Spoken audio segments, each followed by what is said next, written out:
street when evening falls so hard. I will comfort you.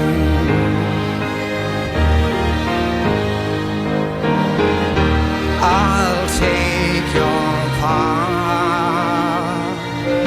Oh, when darkness comes and pain is all around, like a bridge over troubled water, I will lay me down like a bridge over troubled water. I will lay me down.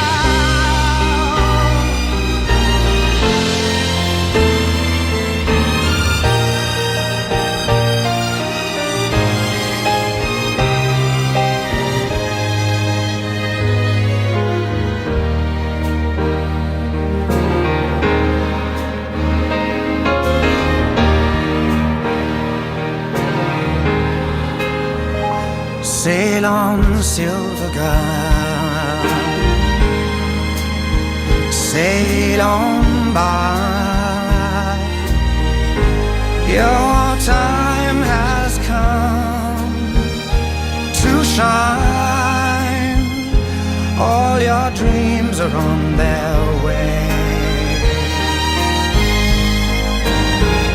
See how they shine.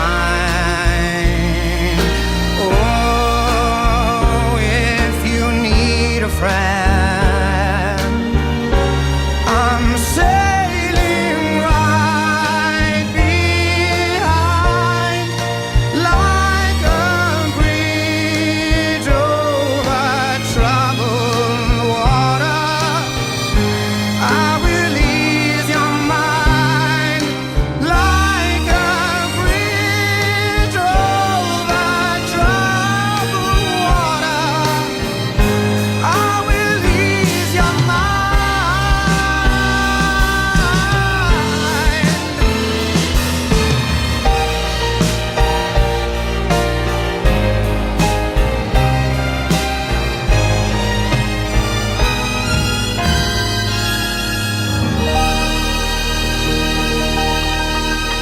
Not many could carry that off. James Blunt, Bridge Over Troubled Water, the Piano Room, all this month on Ken Bruce's show, and it was Tears for Fears performing this morning after 11:30. Simple Minds tomorrow. It's just a brilliant, brilliant month on Radio 2. We're so proud of it. Can you tell? So you can listen again on BBC Sounds. You can watch on iPlayer. And that was James Blunt. Thank you, James. Okay, we are talking about the relaxation of all COVID rules. Lulu is in Tuscany and says, I think the UK should be grateful for having had 2 years of free tests. In Italy, we've always had to pay for them. They started at $20 and are now down to $5. But nevertheless, we've always had to pay. Be grateful, UK, says Lulu. Interestingly, we're trying to work out why there's a delay to Cabinet, and there's speculation it may be because there's a division on whether or not scrapping all the rules is the right thing to do, because the delay to Cabinet may mean a delay to Boris Johnson announcing it in the House of Commons. The word is that the Cabinet delay is because of a dispute over the ongoing cost of free testing. Javid supports that being paid. Rishi Sunak doesn't. So the Chancellor's saying, look, if we're going to scrap it all, we can't have free tests because it's too expensive. Sean in Hereford, good afternoon. Good afternoon, young man. Welcome back. Thank you so much. How are you doing? Fine, thank you. Do you think Boris Johnson is doing the right thing? I most certainly do. I mean, love him or hate him, he's got to make the decision sometime or other. He's definitely not saying it's over. Nobody in their right mind thinks it's over. But we just have to make a start somewhere. Everybody, each to their own. What they want to do is fine by me. But I, for one, will be going out that people can see my whole face. I shall have my smile on, my big blue eyes showing, and I will enjoy life because we've had enough now. We learned to live with flu. These people that walk around ordinarily pre-COVID, how many of them ever thought, well, I'm in a big busy shopping centre, this person might have malaria or whooping cough or whatever. We don't know. Some of these people walk around with non-symptoms. Oh, one but people interesting, didn't think like that beforehand, for sure. did they? One thing it has changed in all of us, I think, is this is basic, but the idea that we do give each other germs and diseases, and if we all mask up and we all keep our distance, we can avoid getting them, which is good. But on the other hand, avoiding being close to people means you can't go to the theatre or the football or the pub or whatever. So it's a trade-off. Stay with us, Sean, because Mags, I think, disagrees. You're a teacher, Mags. I am, yes, Jeremy. I think there's a happy medium here. I'm quite happy with people not wearing masks, but I have a real problem with the idea of them not being an isolation. I just think it's... I presume. I mean, there's loads of jobs out there where you're coming into contact with hundreds of people a day. A secondary school teacher could come into contact with 180 students in one day. And that's your situation, is it? Yes, and our students are really good. We've got, the students stay off. We've still got students that wear masks. Most of the staff do. But we also have vulnerable students in our classes. And as much as the government likes to think everything is fine, older schools do not really have great ventilation without doors open. And to be honest, I'm a little bit wary about being in a classroom if I think maybe there's 2 or 3 students with COVID. Well, I guess, Mags, won't schools make their own rules? I think some companies might as well. I don't know. Maybe. I mean, maybe I don't know what's happening behind the scenes with unions and things at the moment. But I would really hate to think that people think it's okay to socialise and mix if they know they've got COVID. And the problem with students is loads of them don't have symptoms. I mean, we all know as parents, schools are not childcare. However, if your child is having to stay off because they're not well, that's one thing. But if your child is well and isn't symptomatic, what's a parent going to do? Sean, what's your response to that? I understand where she's coming from, but there again, you say these companies and schools might have their own rules, but that's all well and good, sort of 9 to 4 or however long they're there. But then when they come out, what's to say that those people aren't going to the pub and doing normal things, and mixing with other sorts of people? So, there is no right and wrong. And like I said, each to their own. But me, for one, he's doing the right thing. We've got to get back to some normality, and we've got to learn to live with all these diseases and coughs and colds and whatever. COVID is an excuse for absolutely everything now. And it shouldn't be. Thank you very much, both of you. Nicola in Cowbridge says we should continue to wear masks for the next couple of years, as they do in other countries affected by viruses. Jill Ferraby says, why not wait until March the 23rd, which is the second anniversary of the first lockdown, to take this somewhat drastic action of letting all the vast number of infected people out of their cages? As she puts it, there would hopefully be far fewer daily new cases by then, plus spring weather would be just around the corner. I guess if you're a business person, it needs to come now, this thing. But then if you're shielding, it needs to come later. That's the issue we're discussing here, isn't it? Dan Carter in Preston says, we need to take note of this statement, learning to live with it, and not make the mistake of ignoring it. We should keep testing, then we know if it's returning or not, and we've got to remember it still exists and it still needs to be controlled. Paul's in Wrexham and he says, once again, England want to go way too early and against the majority of scientific advice. It is still winter. Why not wait at least 5 weeks until spring? Did you know that everyday objects have inspired some of the biggest artists in pop? It's true, if it wasn't for a futon, Billie Eilish would still be in the box room.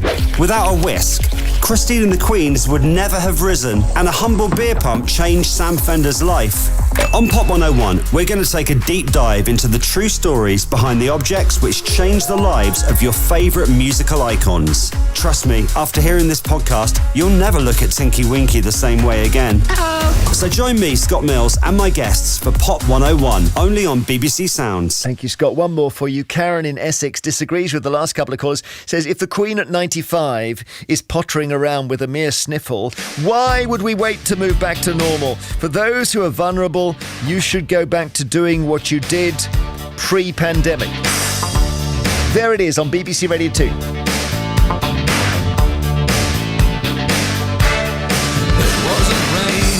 Washed away, rinsed out the colours of your eyes, put in the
You're hissing your essence like a snake.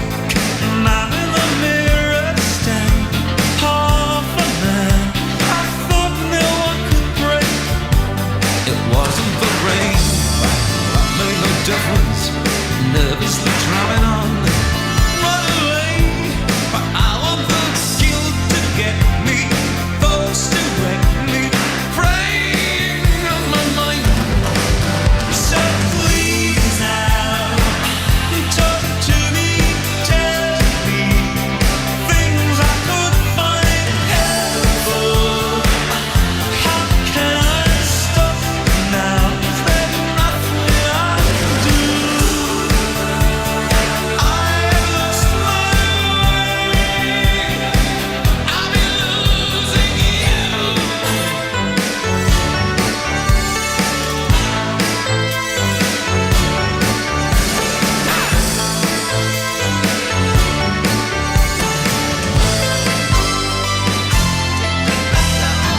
Please now, talk to me, tell me things I could find helpful. How can I stop now? Is there nothing I can do? Please now, talk to me, tell me what to do. How can I stop now? Is there nothing I can do? I lost my way. I've been losing you.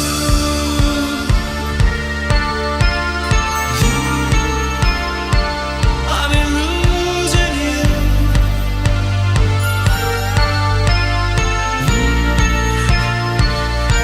been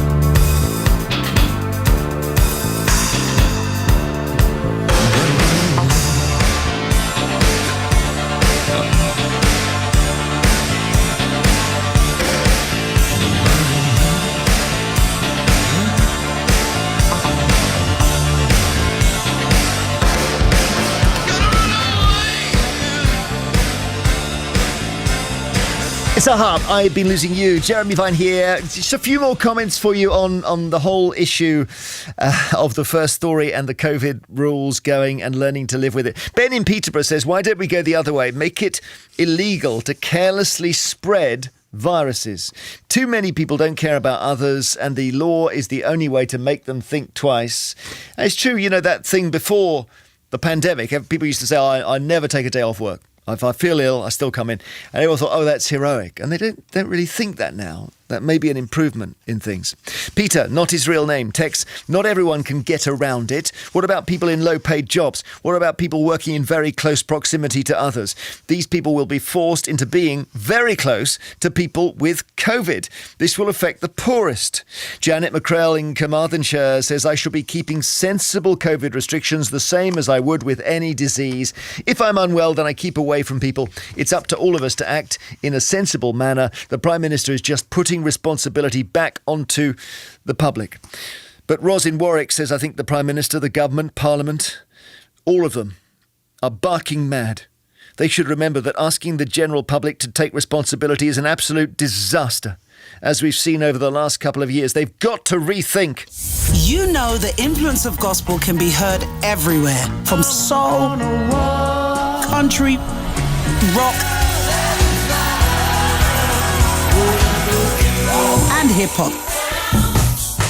I'm bringing the best music from this most influential genre to lift the spirit and raise the roof. I'm Misha Paris, bringing the sound of this awe-inspiring genre to Radio 2. Misha's Gospel Gold. Listen now on BBC Sounds. Coming up on this show, we will talk about the people who are, it's maybe you, it may be me, people are toffee, thin on the outside, fat on the inside. And we'll find out how one would ever know that one was toffee. And then also curling and whether ice rinks in the UK should all have to put on curling sessions because we've done so well at the Winter Olympics. Now, as Storm Franklin hits the UK, the high winds and heavy rain are causing more floods, power cuts, transport problems and so on. Maybe you were caught at the weekend or last week on the roads, on the rail, whatever. Some people in Yorkshire and Manchester have been evacuated from their homes because of the threat of floods. The Met Office says it's the first time since it started naming storms that it's recorded 3 in under a week, with Franklin coming after Storm Eunice on Friday and Storm Dudley last Wednesday. The dreadful weather over the last week has affected almost everybody, and some people have been very sadly hurt or even killed. Maybe you found yourself in a dire situation in one of the storms, but someone came to the rescue, a storm hero. We love you to tell us about that person, the person who went above and beyond to help you during the storm. Do get in touch. Email vine@bbc.co.uk with your phone number, please, so we can get back to you. Text us 88291 or WhatsApp us on the long number. And on Radio 2 earlier today, the comedian Dawn French told Zoe how they were faring in Cornwall. We're on day 4 now of no power. I've come to my best friend's house to be able to talk to you because we've got no Wi-Fi, no power. And because we've got no power means we've got no water because we're on a water pump. Oh, so, right.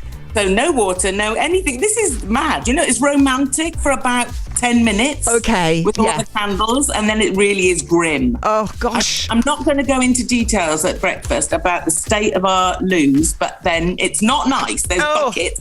Oh, no. It's not good. And it's a wet wipes washing. Oh, although yes. I did mention that the only thing I had in my fridge was 2 bottles of sparkling water, and I thought, no, I can't have a wash in that. But I had a lick and a fancy, as my mum used to call it, in some sparkling water. And I thought, this is mad. This is either massively decadent or massively desperate, or a bit of both. A bit of both. Dawn with Zoe. In a moment, we'll speak to a man who saved an elderly lady's life in Storm Dudley. First, let's get the latest from BBC Weather presenter Darren Bett. So 3 in a row, Darren. Yeah, it's crazy, isn't it? Never happened before since we started naming the storms, but it's worth pointing out that we only started naming storms in 2015, and that was probably as a result of the severe winter weather that we had in 2013-14, where there was at least 12 major storms. But the idea is that naming storms aids the communication, it gets the message across to people more easily and helps them prepare for the storms as well. But maybe it's failing because surely we should have just been told we've got a stormy week ahead, not we've got Eunice, Franklin and Dudley. Maybe. Are they separate storms? Or are they just one storm? Separate storms. No, they're separate storms, and you can't compare 2 storms and say one is worse than the other because they rarely, if ever, affect the same area in the same way. Franklin, for example, has brought stronger winds further north across the UK than Eunice did. And we didn't have... Eunice had red warnings from the Met Office, very rare. Never had one in the southeast and London ever before.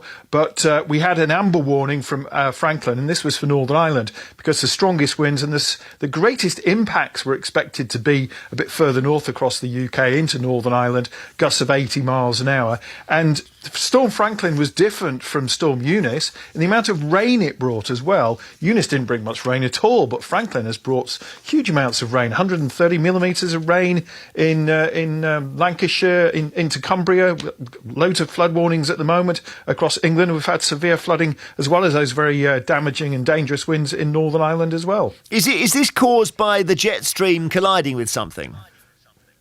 It's caused by the jet stream. So these are the high-level winds about 9 kilometres up in the air. The jet stream rolls around the northern hemisphere, the southern hemisphere. It doesn't just stop across the UK, but the jet stream has been particularly strong over the past week. The winds have been over 200 miles an hour, and Storm Eunice, the centre of the storm, swept right over the UK, but the jet stream is moving a little bit further north now, but it's because this jet is so strong, because it's sitting close to the UK, that the jet picks up areas of low pressure, and if they're in the right place, they deepen and they develop into storms. Eunice, for example, underwent what we call explosive cyclogenesis. It was a bomb cyclone, and by that I mean the pressure dropped very quickly in a short space of time. The definition, more than 24 millibars in 24 hours. I think it dropped about 40 millibars, so a severe storm, and it's all tied into the jet stream. The position of the jet stream is crucial,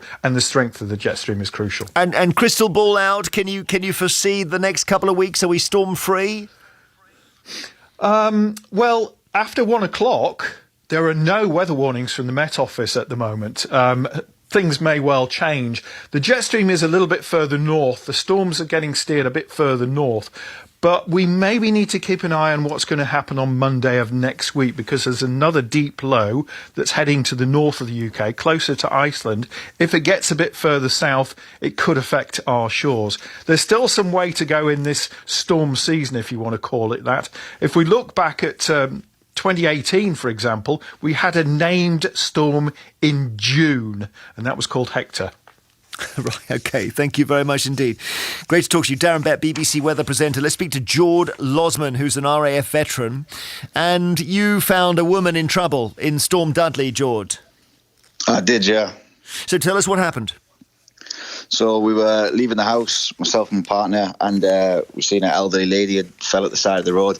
So we pulled over to check if we could help, and she'd got quite a bad head trauma.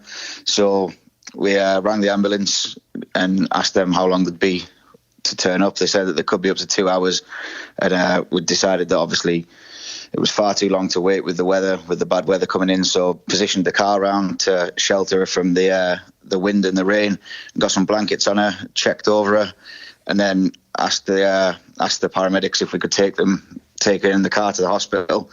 So we drove her to the hospital, and she started to deteriorate worse then.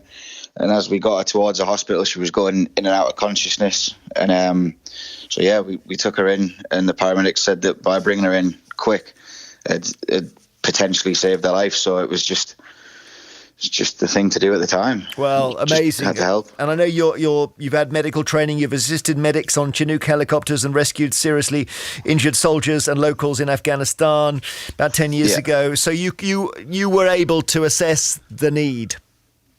Yeah, that was right. It was a bit different with it being a civilian on this occasion, because obviously I heard from the lady afterwards, which was a little bit more close hitting, because it felt like having her call up and say thanks was nice, but it was also quite difficult to deal with.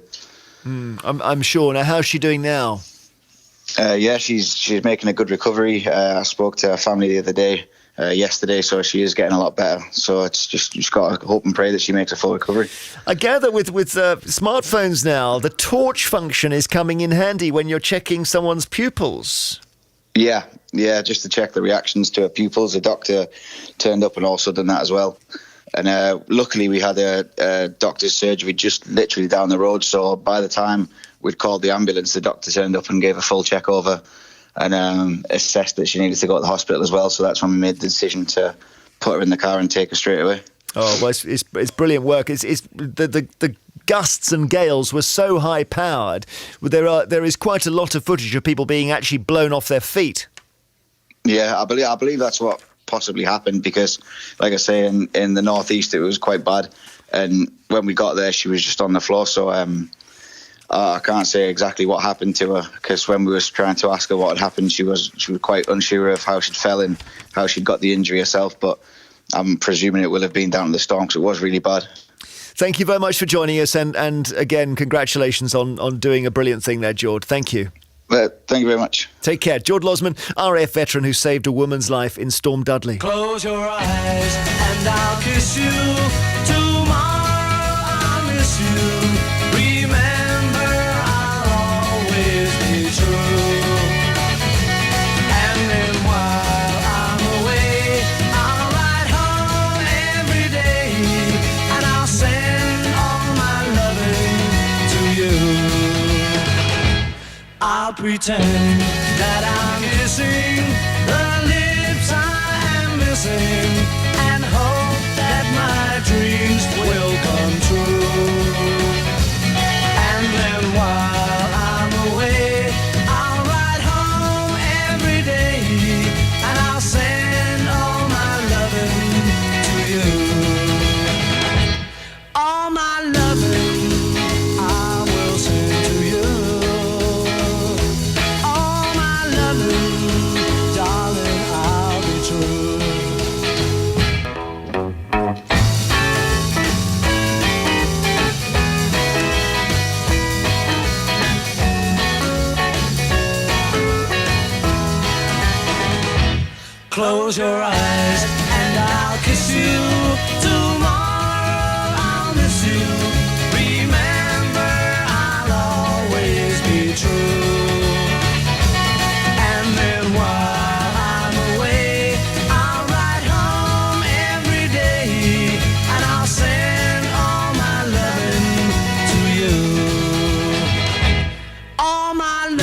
Beatles, All My Lovin'. Jeremy Vine here, talking about the storm, whether it's Dudley or Eunice or Franklin and the person who helped you. Emma Heath's in the Peak District. Who would you like to shout out to?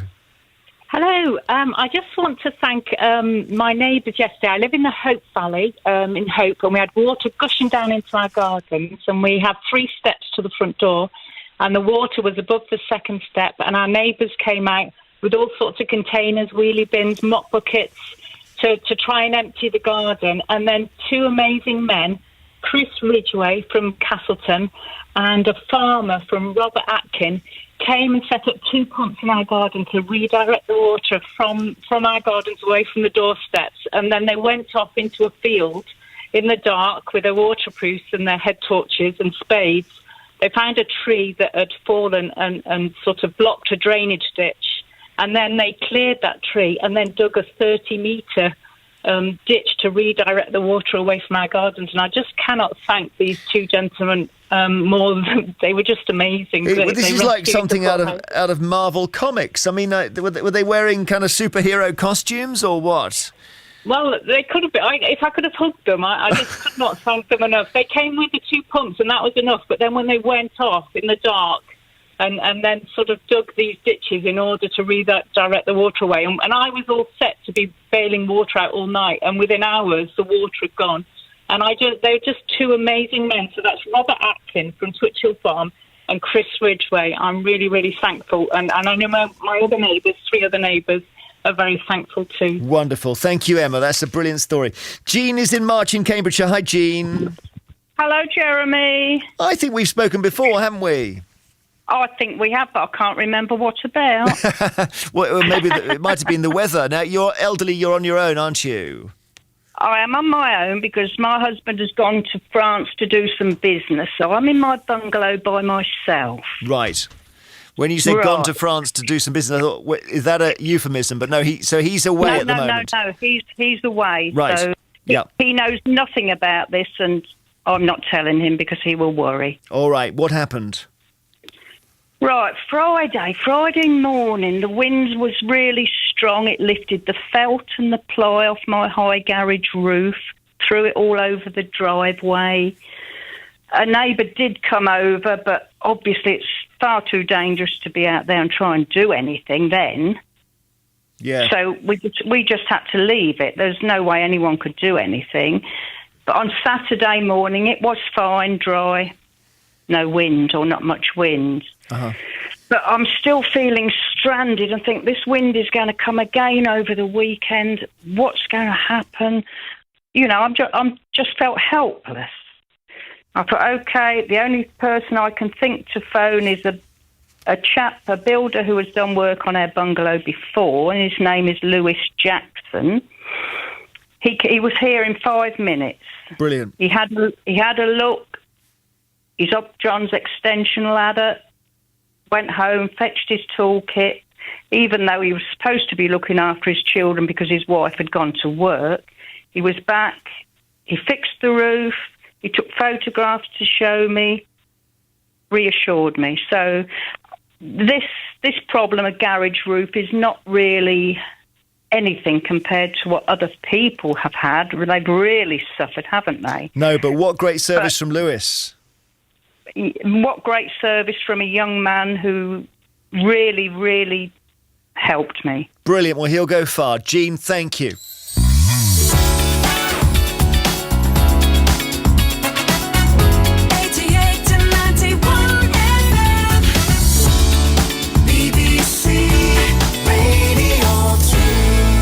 Wanted to pay tribute to the British entrepreneur Jamal Edwards, who died yesterday morning, very, very young, at 31.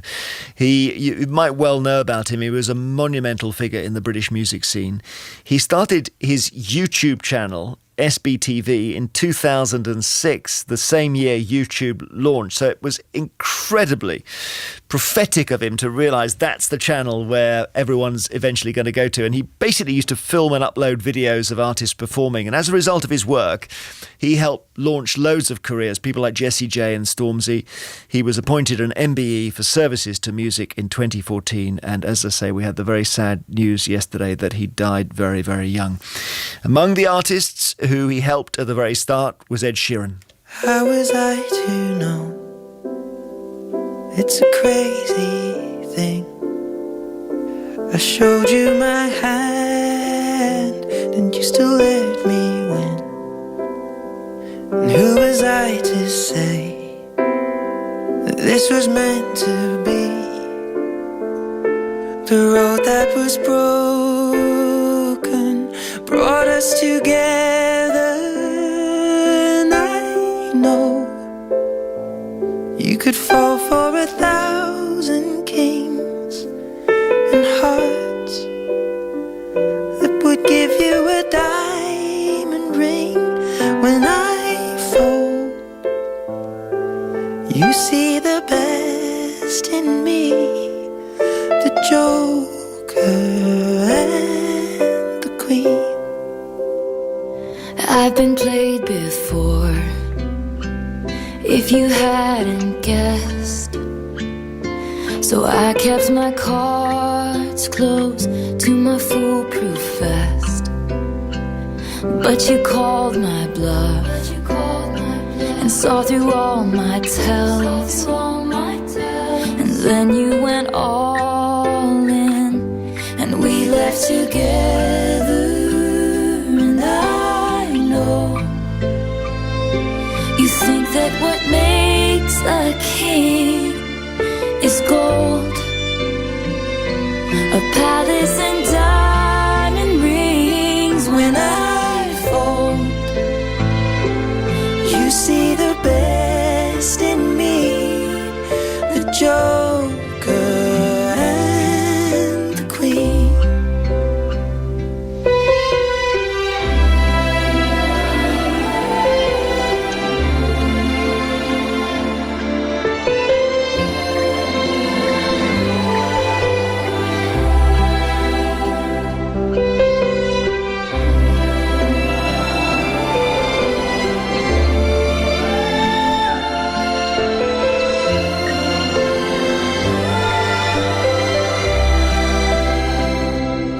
And I know you could fall for 1,000 kings and hearts that would give you a diamond ring. When I folded, you saw the best in me, the Joker and the Queen,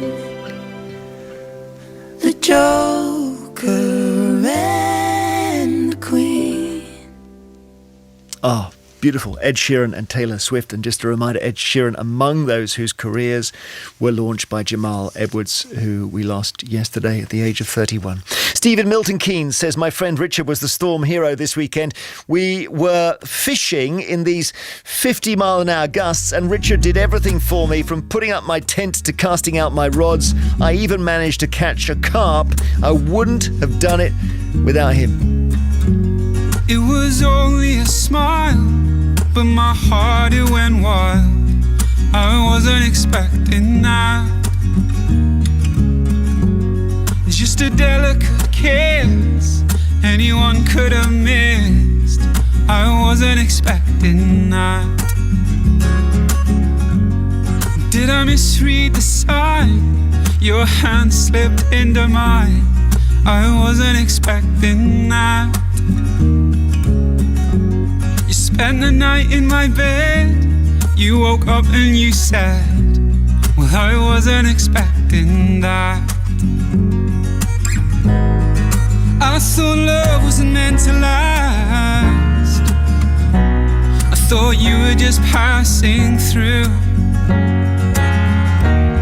If I ever get the nerve to ask, what did I get right to deserve somebody like you? I wasn't expecting that. It was was only a word, it was almost misheard. I wasn't expecting that, but it came without fear. A month turned into a year. I wasn't expecting that. I thought love wasn't meant to last. Honey, I thought you were just passing through. If I ever get the nerve to ask, what did I get right to deserve somebody like you? I wasn't expecting that.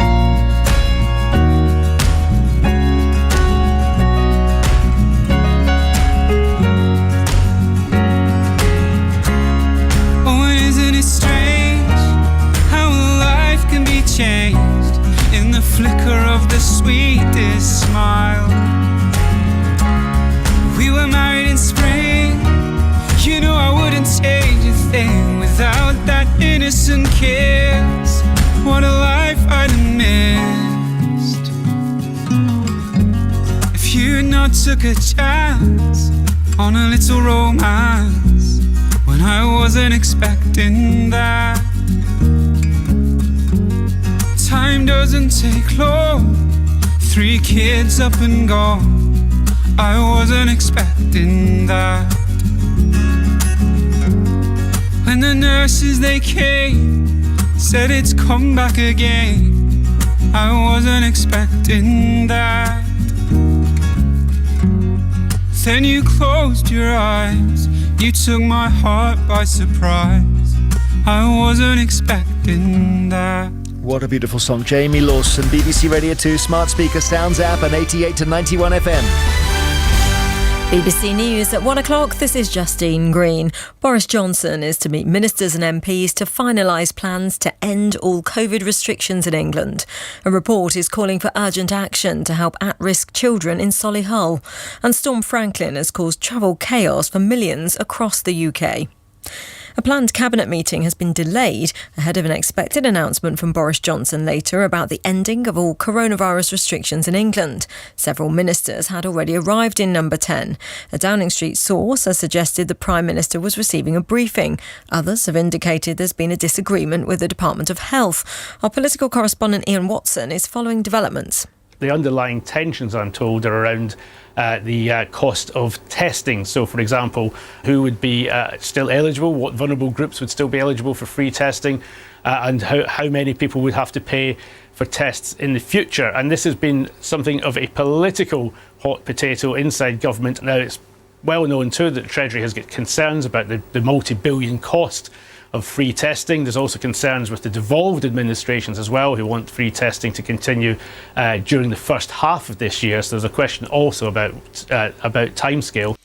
The Queen is expected to hold a telephone audience with Boris Johnson this week following her positive COVID test. The 95-year-old is currently isolating at Windsor Castle. The Queen usually meets the Prime Minister on a Wednesday. The telephone call would form what Buckingham Palace has described as light duties. An Ofsted inspection has concluded that a significant number of vulnerable children remain at risk in Solihull. The report was commissioned after the death of 6-year-old Arthur Labinho Hughes, who was killed by his father and stepmother in 2020. Our Midlands correspondent Phil Mackey reports. Emma Tustin and Thomas Hughes subjected Arthur to months of physical and mental abuse. He was beaten, starved and poisoned with salt. Recordings made by the pair and played during their trial caused a public outcry, which led to a national safeguarding review which will be published later this year, as well as the Ofsted inspection which came out today. The report has called for urgent action to be taken by West Midlands Police and all of the agencies who deal with at-risk children in Solihull. It says that too many face drift and delay because of a lack of resources and the loss of experienced staff.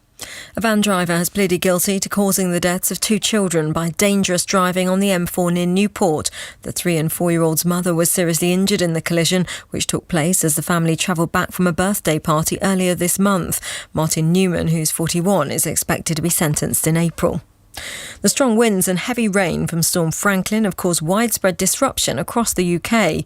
The rail operator Northern has said Rotherham Central Station will be closed until tomorrow, while there are delays on routes across the Pennines. Manchester Airport was forced to divert 9 flights. The River Derwent has burst its banks in Matlock. Simon Sugden lives in Ilkley in North Yorkshire. He had to be evacuated earlier this morning. About 3:30 in the morning, I started ringing emergency services because I saw the water coming down the road from the canal. So the water's come down and then it's caused a landslide at the back of my house. I'm waiting to hear back from the council. I don't really know what's going on. I just hope to God they can save my house, but it's not looking good.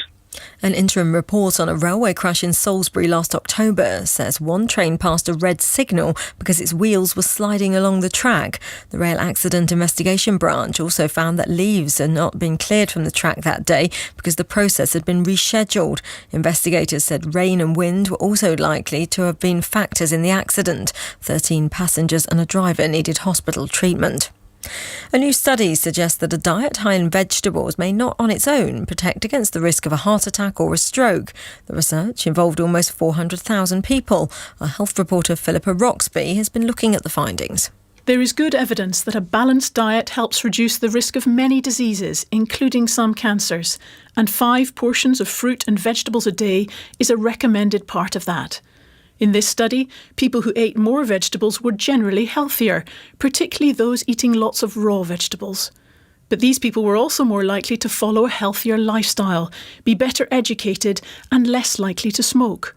Experts say untangling the various factors involved in the link between diet and disease is a constant challenge, and this study doesn't change advice to follow a healthy diet. In the city a short time ago, the 100 share index was down 14 points at 7,499.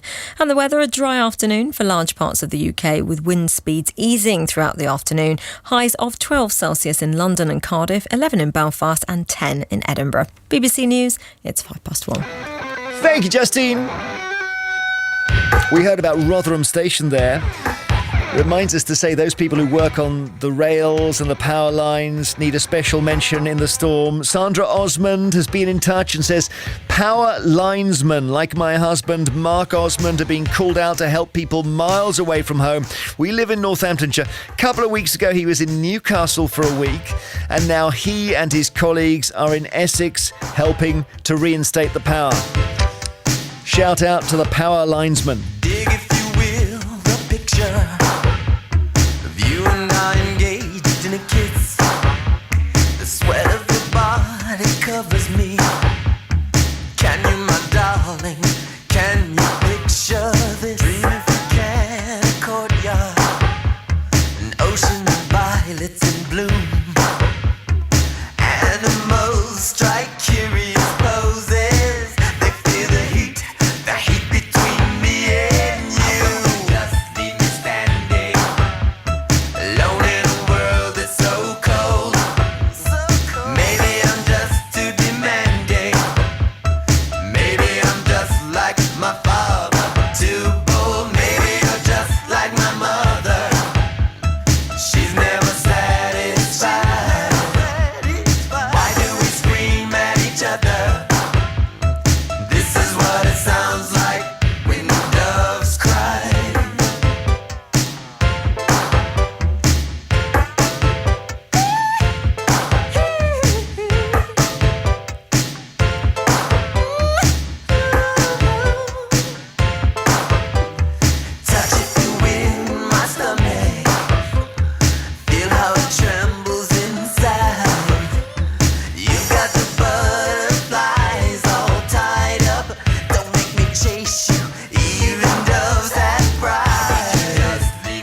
Since When Doves Cry. Jeremy Vine here, BBC Radio 2. Later on, we'll talk about curling, because we should regard this sport. We have won, Team GB have won silver and gold in the men's and women's respectively. Should ice rinks across Britain now start curling sessions, is our question. Today, medical special, it being Monday, we're talking about something called TOFI, T-O-F-I, which stands for thin outside, fat inside. So yeah, you can be very slim looking, but you could still have a problem. It's a way of labelling a body type where a person might not necessarily look overweight, but the areas where they carry most of their body fat, combined with an unhealthy lifestyle, mean that they are at higher risk of complications. In fact, one recent study in the United States found that people who carry more of their fat around their middle have a higher risk of death than people who are overweight or obese, but whose body fat is more evenly spread. What matters is the kind of fat and where it's carried, and it explains why some people who are